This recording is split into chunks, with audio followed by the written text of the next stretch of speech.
All right. So recalling from last time, I introduced the notion of a stationary distribution, and and I haven't really discussed any results here. Uh, so the lemma number two. Lemma number two still the same in this section 1.4.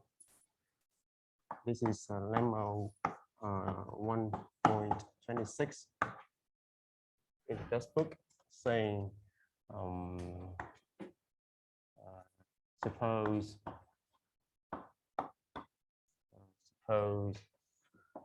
I is a stationary distribution or the xn, then the result say pi y positive implies y is recurrent.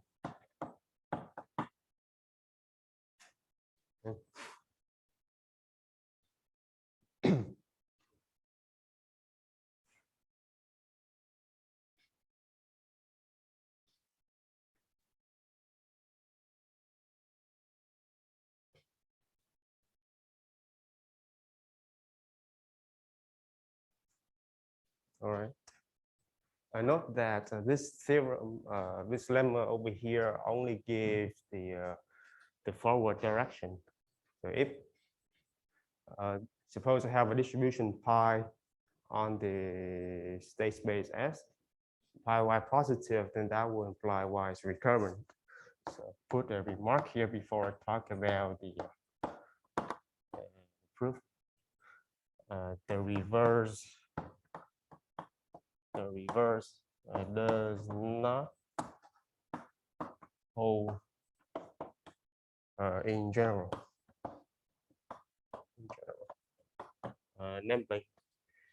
Namely, if I have say if y is recurrent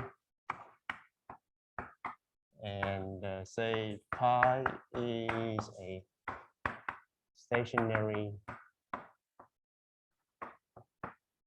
distribution, this altogether does not imply pi y must be positive. Correct. So only the forward holds true, but the reverse does not hold in general. All right. So do not confuse the result.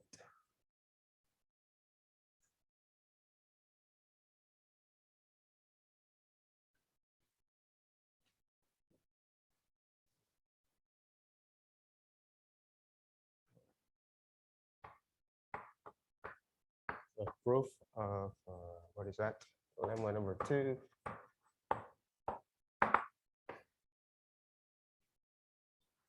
All right. So in order to prove this small result, I'm gonna need to invoke the lemma number 8 back in the section 1.3 using that formula on the Pn and the rho. You will see it's very handy, very useful throughout the last couple lectures. Right? Very useful for that lemma number 8. So what do we want to show here? I want to show y is recurrent. That means basically I need to show that some p and xy has to be say positive. Oh, sorry, be infinite. So now I'm going to invoke. The first thing is so let's say by means of a contradiction. Let's say suppose even though pi y is positive, but y is transient.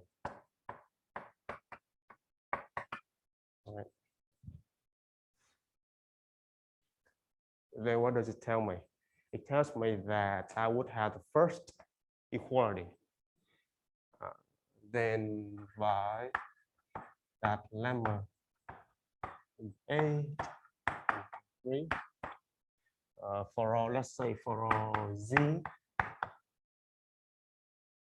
I would have summation of P and Z going to little y is what is, well, according to the formula, that will be rho zy over 1 minus rho y, which is a finite number. Right. Of course, here I should not include rho y here is less than 1.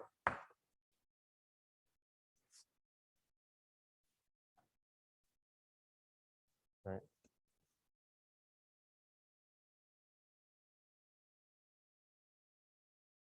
All right. So let's just stop there for a moment. All right. So now, okay, so that's what I have from the lemma. So now I'm going to use the fact that what the pi is a stationary distribution. Now, since pi is stationary, I would have the following. Of course, recalling I have what? So pi multiplied with p to the n is the same as pi. In other words, I would have what? Well, just in terms of the summation on the z, right? Starting with the distribution pi, multiply after n steps, z going to y. That will give me exactly pi y. Right?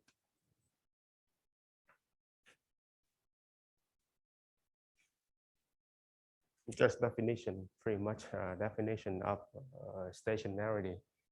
And now, what do I need now? So now I'm going to take a sum on the little n. So that would imply if I take a sum on the little n, then keep the same thing here. So little z in s, pi z, what I have here, p n zy is equal to the little sum on n,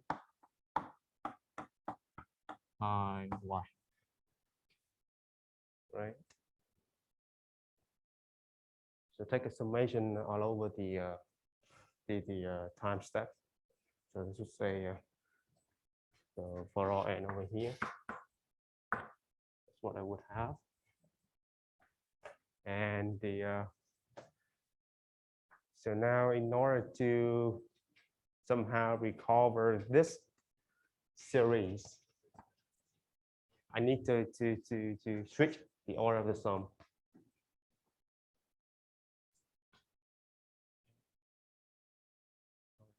So now this is so now so first thing I would say here is because this is positive constant, and so this series right hand side here is actually infinite, right? Because I just sum pi y infinitely many times, and pi y is assumed to be according to the hypothesis, pi y is positive. So that is infinite. On the other hand,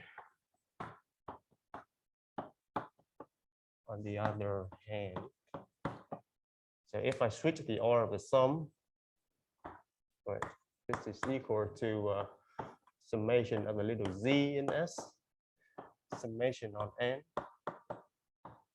pi z. So if I, all right, so pi z will go outside, and then pn zy.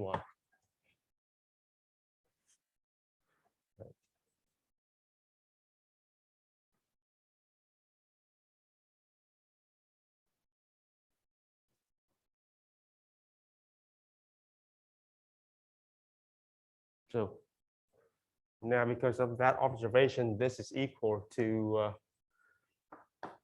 summation on pi z, and then that is just multiply with rho zy over 1 minus rho yy. This is the summation on the little z.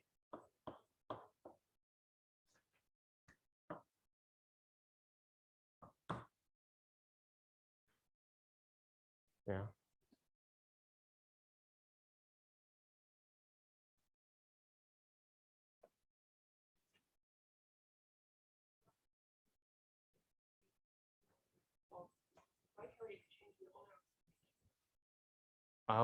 So I guess I should I mentioned that this is because all the terms they are non-negative. If they are non-negative, then you can interchange the order of the sum. And why is that? Well, why is that the case? Then that is a theory, a theorem, I would say. So in analysis course, but just.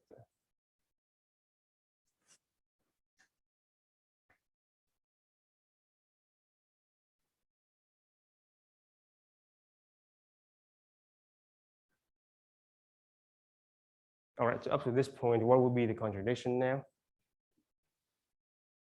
So on one hand, I already know that series is infinite because pi of y is positive. On the other hand, after switching the sum, I have that series, the sum over there is equal to this,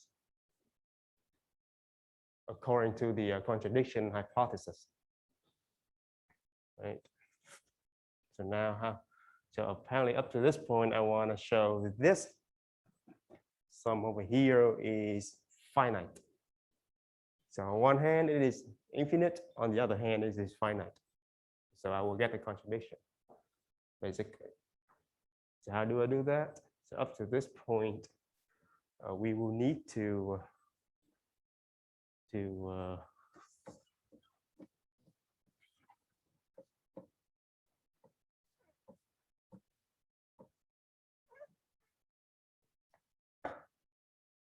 so that summation is what can I say about the rho?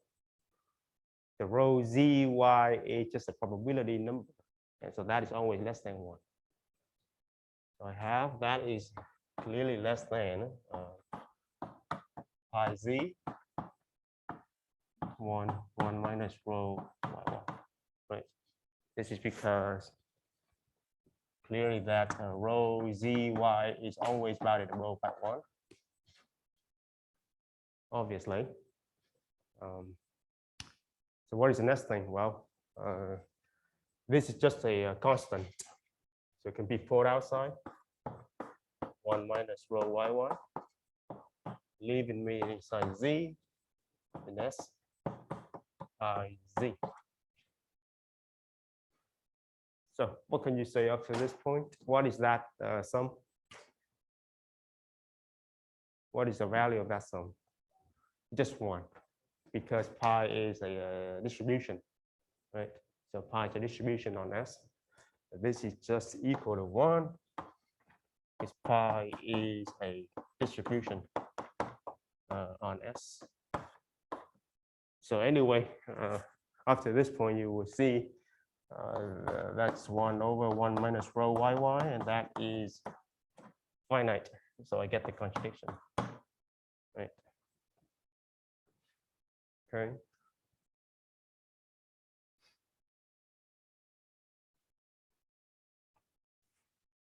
Let's see if I miss anything here. Do I have any other thing to say? All right. So anyway, given this as a corollary, let's say a corollary of this lemma. So if pi y is positive, then y is recurrent. As a consequence, if y is transient, right? If y is transient, and the pi is a stationary distribution,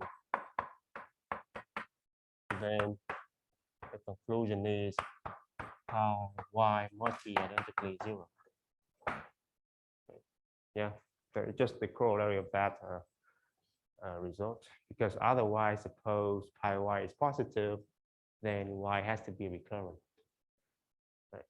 So shouldn't be difficult for this corollary to see it. All right. Now, any thoughts? So now let's move on to the most important piece of the chapter, the limit theorem.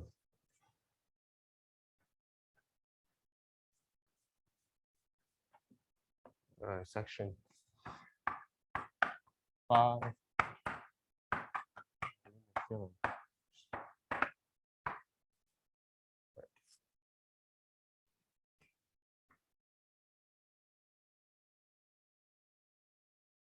So you will see eventually if the dynamics has a stationary state, like it has a stationary structure, then eventually in the future, the dynamics will have to converge to the stationary structure. Pretty much the nature of anything, right? So like originally you would have a chaotic, but then eventually everything will have to stabilize, and it will stabilize it to a stationary structure, which is the reason why we want to study the stationary distribution for a Markov chain. So let me start off with the first, the small lemma 1 over here, concerning if to concern the transient states. So if y is transient, then for all say for all little x in S, p and xy we have to converge to 0. All right, of course, as n goes to infinity. So that is one thing we can say about, can forget about the transient states, because eventually everything will have to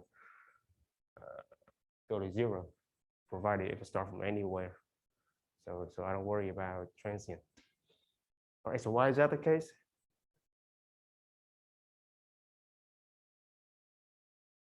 Look at that lemma. The lemma 8 up there. So if y is transient, the summation of p and xy converges, right? And if a series converges, eventually all the terms will have to go down to 0, right? The limit must be 0. Yeah.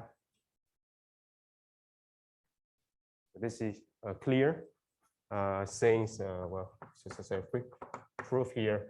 So transient, right? So transient imply the series p and xy converge, and well, if the series converge, then all the terms will have to go to 0. So it's not really interesting, I would say. Not really interesting.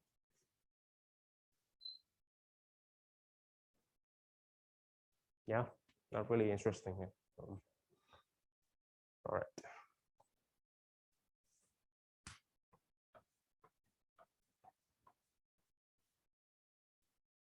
As you can see, that lemma number 8 somehow very useful, very useful. Those identities are employed a lot of times. So now let me start with the part 1. So I'm done with the transient. Now we'll move on to recurrent. Part 1 is a periodic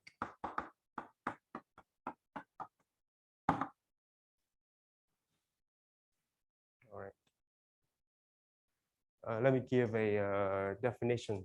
Let me start off with a definition of these aperiodic city, definition number 2. All right. So given a state little x, I'm going to denote I sub x to be the collection of the steps. All right, time steps, such that from x I could go to x in n number of steps.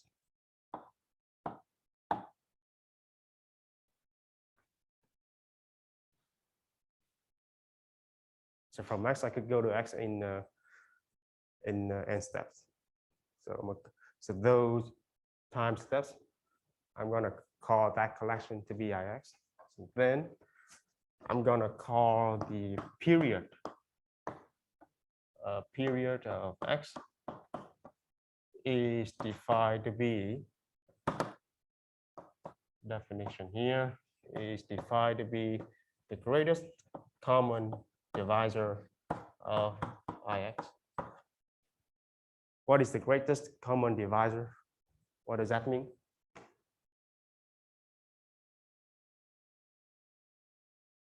Recalling GCD.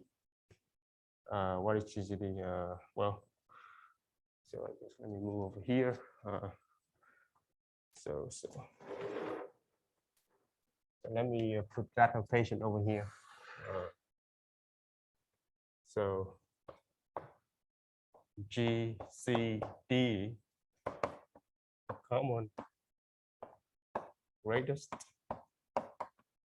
divisor, is the maximum, the largest natural number k, and just that k divides all elements in the set Ix. So GCD of Ix. So the largest natural number that divides all the elements in the set I sub x. Don't tell me you haven't heard of it. Okay. All right. So, all right. So you will see the role of this set for the moment, but here, just let me give the definition and talk about examples. The first example that I want to mention is a toy example.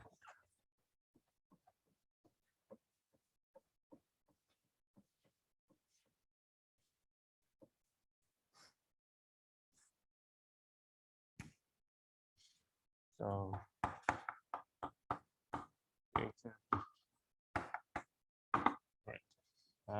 let me start off with a very basic one. Let's say I have 0. Remember, this is a -1. I think that is. So this is 2.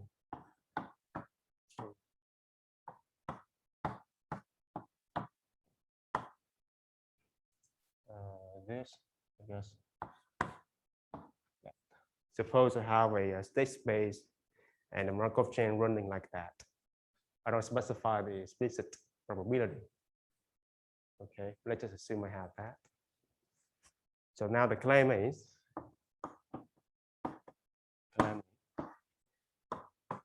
all those positive steps that I could go to 0, starting from 0. All right. So I should say 0 has, let's say 0 has a period. All right. So I say 0 has period 1.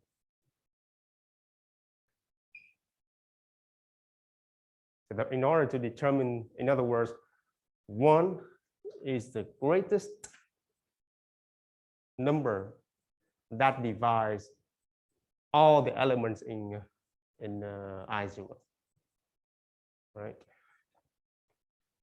So note that the following. So note that actually not that difficult. Starting from 0, I could go back to 0 in 3 steps. P30. How could I go back to 0 in 3 steps? That's because 0 go into -1, go into 1, back to 0. So that is one possible path. P0 to -1, -1 go into 1, and then 1 back at 0, and they are positive. So from 0, I could go to 0 in 3 steps, indicating by definition of the I0, 3 is an element in I0, right?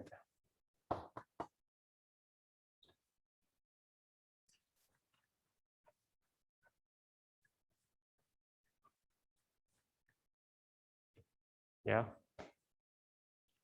So what is the next one I can say? Now, the next thing is I say I can also go back to 0 in 4 steps.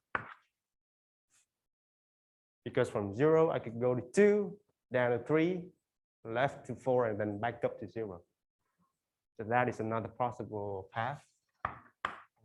P02, then 2 to 3, 3 to 4, and 4 back up to 0. So indicating 4 is another element in I0, right? Yeah. So now, well, what can I say about I0 now? So at least I know in I0 here, I have 3, I have 4, whatever over here, right? But at least I know 3 and 4 must belong to I0. Now, what is a common divisor of 3 and 4? 1, right? So actually, the only number that divides 3 and 4 is just 1, no other option. So the largest common divisor must be 1, right? So, well, so I say by definition of period, right? We have a period of 0 must divide 3, must divide 4. Well, I guess did I introduce that notation? I guess I shouldn't. So divides both 3 and 4, indicating that guy has to be 1, because that's actually the only option.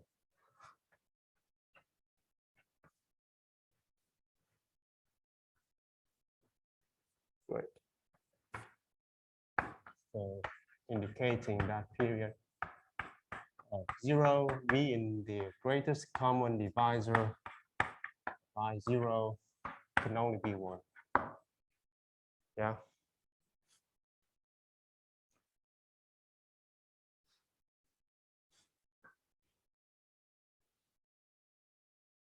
All right. So that is a not really difficult example. And let me move on to the Ehrenfest chain, a more delicate one. The Ehrenfest chain is equal to, I believe that is 3, according to the practice. So, and it's equal to 3, am I correct? Yes. You don't have that? Yeah. It should be there on CCLE, the practice, but here just print the handout so everyone can have it. But it should be there on CCLE if you have your laptop.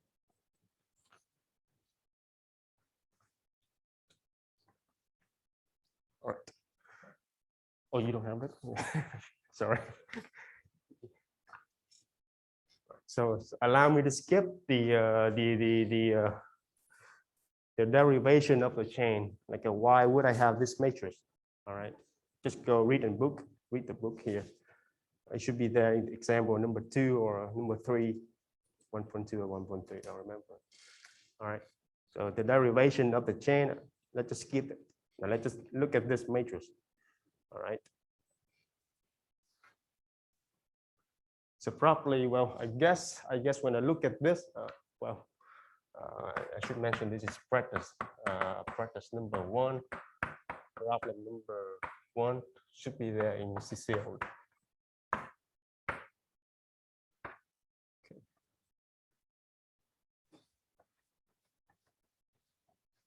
I do not bother the question in the practice. We will go back to it if we have time, but now. So now given that matrix, okay, and now my claim is the period of 0 is actually 2. My claim. All right. So probably let's just sketch it out. Sketch the diagram to see the behavior of the chain.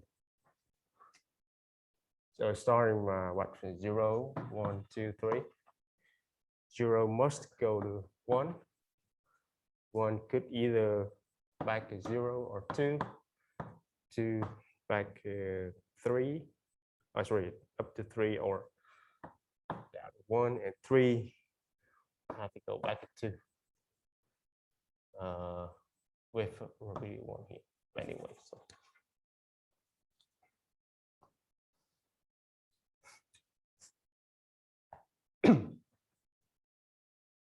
All right. So how do I prove this?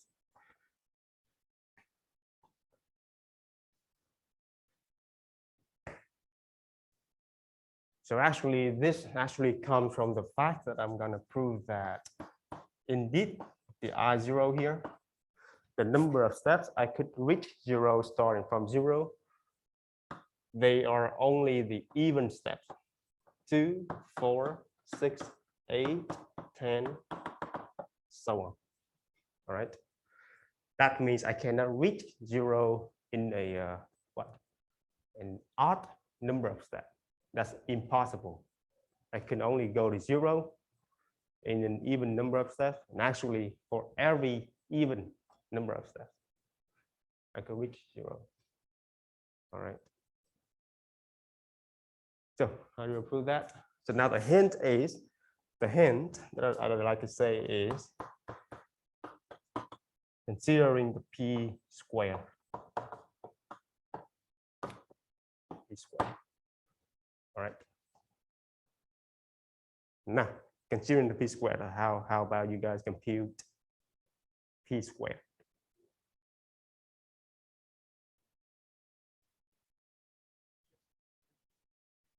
Yeah, sure. Go ahead. Go ahead and do it. If you have like an R MATLAB Python, you could do it in your computer. I'm pretty sure it shouldn't be difficult.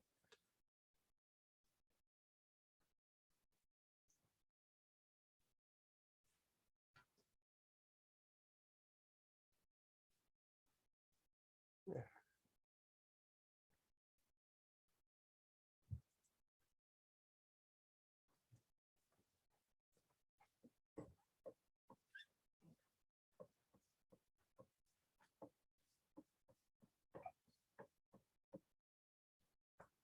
So I'm gonna do it on my PC, provided that works. So I guess I'm gonna use but my PC doesn't even have R or whatever here.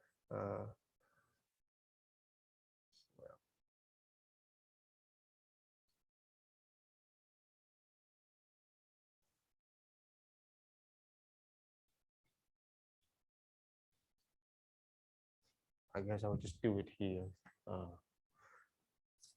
So 0, 1, 0, 0, dark, 0, 2, dark, 0, 0, 2, dark. 0, 0, 1, 0, 0, 2 third, 0, 0, 2 third, 0, 1 third. All right. So that be 2 third, 0, and from 1 to be 0, and then 5 over 9. Am I correct here?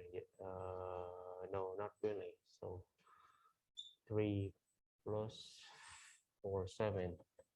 So that'll be 2 over 9, I believe. And then be 2 third, 0, 1 third, 0, and then this guy will be 0, 2 third, 0, 1 third. Am I doing the math correctly? Or yeah, all right.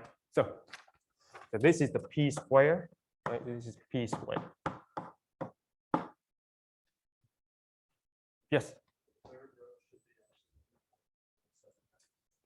Third row 2, 9. Yeah, okay. That will be 7 over 9. All right. So my apology. All right. So anyway, so what is the point here? The point is, what is the observation? If I start from the step 0, right? So think, remember, this is what? This is 0, 1, 2, 3. This is 0, 1, 2, and 3. All right. So what can I say?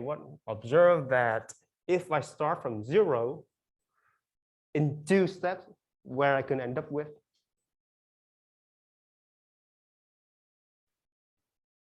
So if P2, 0 of x is positive, if that is equivalent to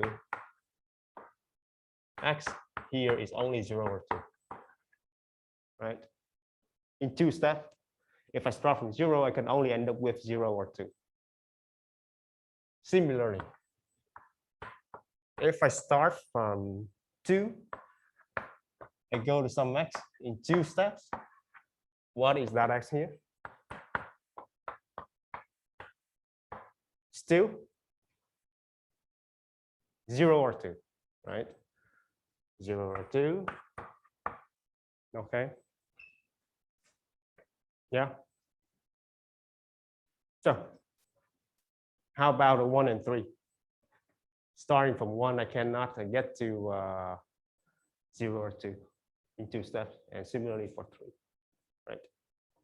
So I guess for the sake of completeness, so P2, 1, x is identically 0 for any x between 0 to 2, and similarly for 3x.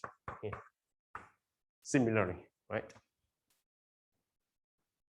Yeah. So anyway, so what can I say now about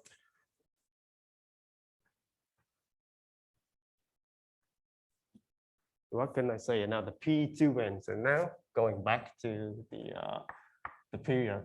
So now observe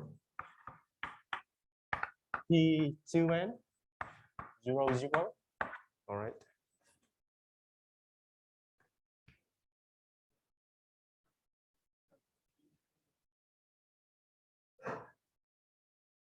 Sorry. Which one?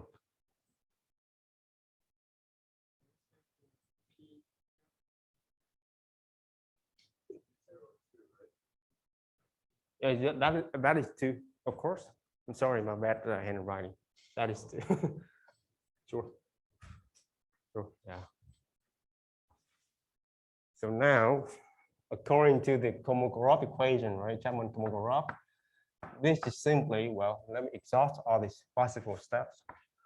Starting from 2, starting from 0 in 2 steps, I got to get to some, let's say x1.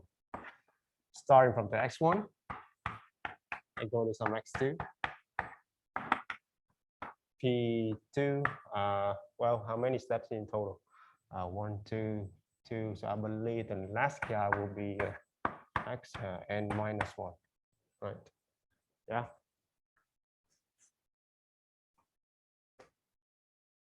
I mean, here I you know, just the usual German code group where all the x1, xn minus 1 are stays in S. Very generic. Very generic. Yeah. So now, if I start from 0, what is x1? What can I say about x1?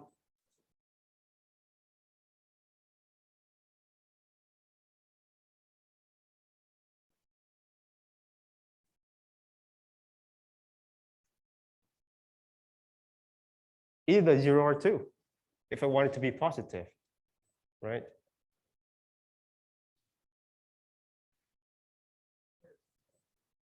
Yeah. So maybe this is even better because here I guess I'm trying to be too because I want to show this guy is positive, right? So maybe I'm sorry guys. So maybe let's go this way. This one path of this will be P2 0 0, P2 0 0, P2 0 0. In total here I have n terms. Maybe this is better, right? Maybe that's better. Agree, right? So P20 is positive, of course, obviously. So this each of this term here is positive. So this is positive, indicating 2n belongs to I0, right?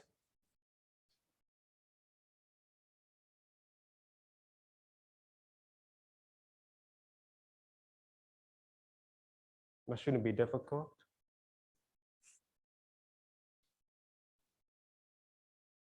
No, that is just a possible path. From 0, go to 0 in 2 steps, and then repeat. Just one possible step, possible path, and so that is positive. Right. So now how can I force the odd number of steps must be 0, right? That one is more interesting, I guess. So the even is it should be clear, I hope.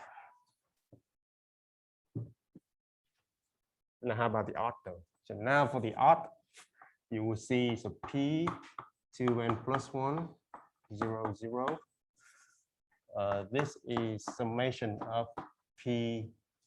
Again, I'm going to invoke the original generic path that I just wrote. 0 to some x1. P2 x1, I go into some x2 in 2 steps. Similarly, all the way up to x2 x what is that, x n minus 1 up to an xn, and then multiply with xn going to 0 in one number of steps, right? And this is the summation on every well, do I get the count correctly? So this is 1 2, so this is a 2n plus 1. Okay, so I guess I get the count correctly.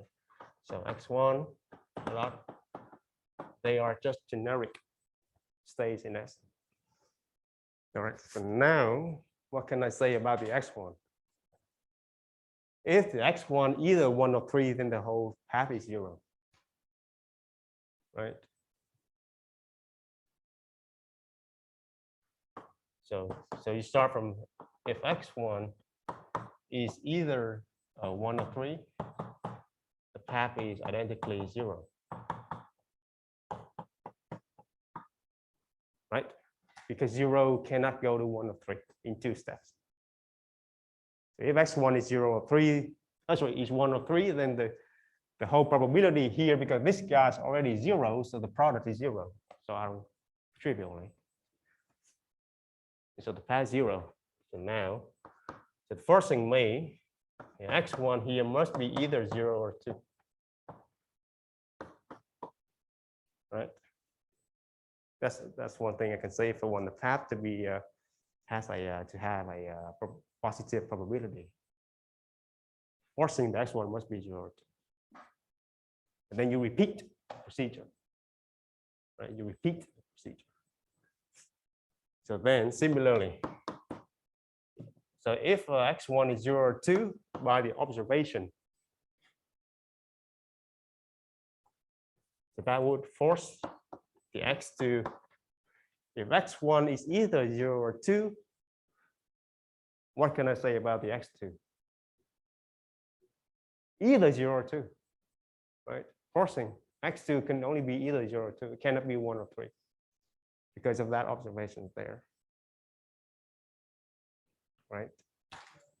So it must be either 0 or 2. So as you can see, eventually I will exhaust up to x little x. So that xn here has to be either 0 or 2 for the path to have a positive probability. So now if xn is 0 or 2, could I go to 0 in one step? No, right? If I start with xn being 0 or 2, where is it? Wait, is that true though? Right here, right? So in one number of steps, 0 can never go to 0. It starts from here. This is 2 here, right? So 2 can never go to 0 in one number of steps. So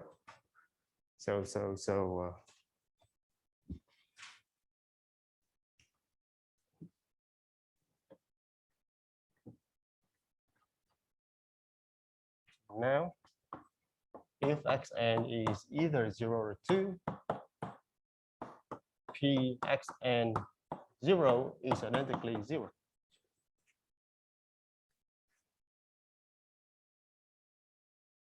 Right? Look at this here. So if xn is either 0 or 2, I can only go to 0 with 0 probability. Right? Yeah. And so what is it? So at the end of the day, I have the product here. Even though all the previous guys could be non-zero, but the last guy has to be 0. Right?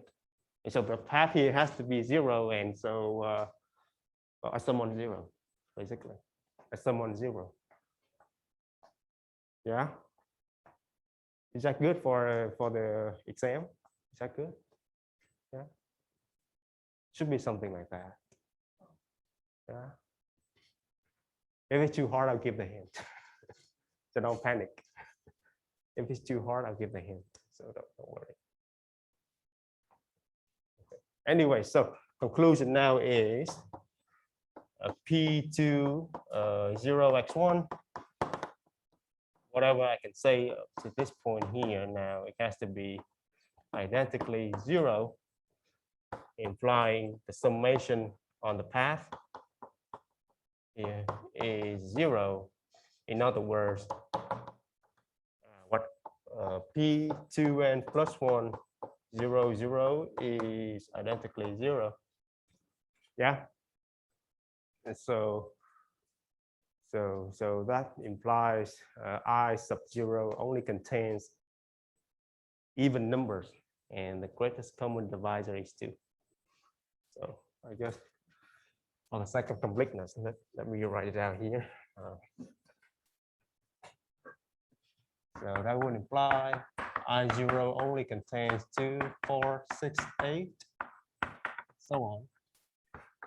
For the period of 0, the largest number that divides everything here will have to be 2. Yeah.